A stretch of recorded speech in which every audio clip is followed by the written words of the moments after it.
ស្ត្រីរូបនេះបានបុកកង់របស់នាងដោយចៃដន្យទៅនឹងរថយន្តទំនើបមួយគ្រឿងនាយកប្រតិបត្តិស៊ីវ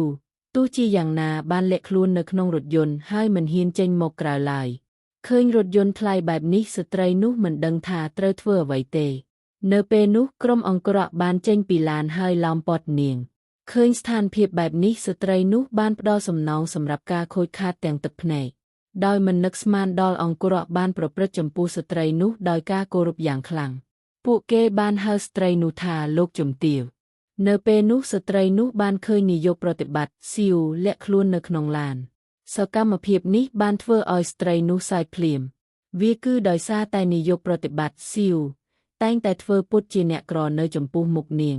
អង្គរៈស្ហៀបនឹងនាំស្ត្រីនោះទៅមន្ទីរពេទ្យទោះជាយ៉ាងណាក៏ដោយស្ត្រីនោះមិនអើពើនឹងការប៉ុនប៉ងរបស់អង្គរៈដើម្បីឃាត់នាងឡើយនាងបានបើកទ្វារឡានយ៉ាងខ្លាំងបន្ទាប់មកស្ត្រីនោះបានទាញនាយកប្រតិបត្តិស៊ីវចេញពីឡានហេតុផលដែលនាយកប្រតិបត្តិស៊ីវប្រព្រឹត្តបែបនេះគឺដោយសារតែពួកគេទើបតែរៀបការដោយប្រញាប់ប្រញាល់មិនយូរប៉ុន្មានមុននេះកូនស្រីរបស់នាយកប្រតិបត្តិស៊ីវបានលេងនៅក្បែរផ្លូវខណៈដែលនាងអោនរើសប្រដាប់ក្មេងលេងរបស់នាងរថយន្តធំមួយកំពុងមកដល់នៅគ្រាដ៏សំខាន់នោះស្ត្រីនោះបានប្រញាប់ទៅជួយសង្គ្រោះក្មេងស្រីតូចនោះបានដោយជោគជ័យខណៈពេលកំពុងសួរក្មេងស្រីថាតើនាងឈឺចាប់ដែរឬទេបងប្រុសភ្លោះរបស់ក្មេងស្រីបានរត់មកយ៉ាងប្រញាប់ដោយហេតុផលខ្លះស្ត្រីនោះមានអារម្មណ៍ភាពស្និទ្ធស្នាលដែលមិនអាចពិពណ៌នាបានចំពោះបងប្អូនភ្លោះទាំងពីរស្ត្រីនោះក៏បានសួរក្មេងទាំងពីរថាតើឪពុកម្ដាយរបស់ពួកគេនៅឯណាក្មេងប្រុសតូចបានហុចទូរស័ព្ទមួយទៅស្ត្រីនោះគាត់បានសុំឲ្យនាងទូរស័ព្ទទៅឪពុករបស់ពួកគេដើម្បីមកទទួលស្ត្រីនោះបានចុចលេខភ្លាមនាងបានជម្រាបឪពុកថាកូនរបស់គាត់នៅជាមួយនាងឯដំណឹងនេះនាយកប្រតិបត្តិស៊ីវបានគិតខុសថាកូនរបស់គាត់បានជួបមនុស្សអាក្រក់ដោយបារម្ភគាត់បានបញ្ជូនអង្គរៈឲ្យប្រញាប់ទៅកន្លែងរបស់ពួកគេ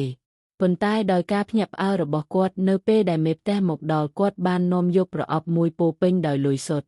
ខណៈដែលភ្នែករបស់ស្ត្រីនោះភ្លឺឡើងដោយគិតថាជាប្រាក់រង្វាន់មួយវិនាទីក្រោយមកនាងត្រូវបានអង្គរៈចាប់ពួកគេបានត្រៀមខ្លួននាំនាងទៅប៉ុស្តិ៍ប៉ូលីសនៅពេលនោះនាយកប្រតិបត្តិស៊ីវបានប្រញាប់មកដល់គាត់បានសួរក្មេងដោយទន់ភ្លន់ថាតើពួកគេឈឺចាប់ដែរឬទេ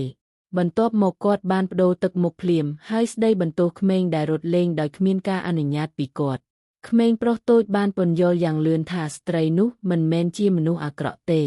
គាត់បាននិយាយថានាងទើបតែបានជួយសង្គ្រោះបងស្រីរបស់គាត់ស្ត្រីនោះបានពន្យល់អ្វីទាំងអស់ដែលទើបតែកើតឡើងហើយនាងត្រូវបានដោះលែងនាយកប្រតិបត្តិស៊ីវនិងកូនរបស់គាត់បានលួចសង្កេតមើលស្ត្រីនោះដោយឃើញអារម្មណ៍របស់នាងគួរឲ្យខ្លាចប៉ុណ្ណានាយកប្រតិបត្តិស៊ីវនៅតែនាំកូនទៅសុំទោសនាងនៅពេលនោះស្ត្រីនោះបានទទួលទូរស័ព្ទពីម្ដាយរបស់នាងនៅចុងម្ខាងទៀតនៃទូរស័ព្ទម្ដាយរបស់នាងបានត្អូញត្អែថានាងនៅតែមិនទាន់រៀបការនិងគ្មានការងារធ្វើដោយសារតែនាងធ្លាប់សម្រាលកូនពីមុនមកស្ត្រីនោះមានអារម្មណ៍សោកសៅយ៉ាងខ្លាំងក្មេងប្រុសតូចបានមកលួងលោមនាងគាត់បាននិយាយថាគាត់ចង់ឲ្យស្ត្រីនោះក្លាយជាម្ដាយរបស់គាត់ឃើញក្មេងចូលចិត្តស្ត្រីនោះខ្លាំងនាយកប្រតិបត្តិស៊ីវបានសម្រេចចិត្តជួលស្ត្រីដែលគ្មានការងារធ្វើនោះជាអ្នកមើលថែពួកគេមើលក្មេងដែលគួរឲ្យស្រឡាញ់ស្ត្រីនោះក៏យល់ព្រមប៉ុន្តែមិនយូរប៉ុន្មានស្ត្រីនោះបានកត់សម្គាល់ឃើញថាគ្រឿងអលង្ការដែលក្មេងទាំងពីរអ្នកពាក់មើលទៅដូចគ្នាទៅនឹងរបស់ដែលកូនរបស់នាងផ្ទាល់មាននាងបានសួរសំណួរក្មេងភ្លាមក្មេងប្រុសតូចបានពន្យល់ថាវាត្រូវបានទុកឲ្យពួកគេដោយម្ដាយបង្កើតរបស់ពួកគេនៅពេលនោះស្ត្រីនោះមានការភ័ន្តច្រឡំយ៉ាងខ្លាំង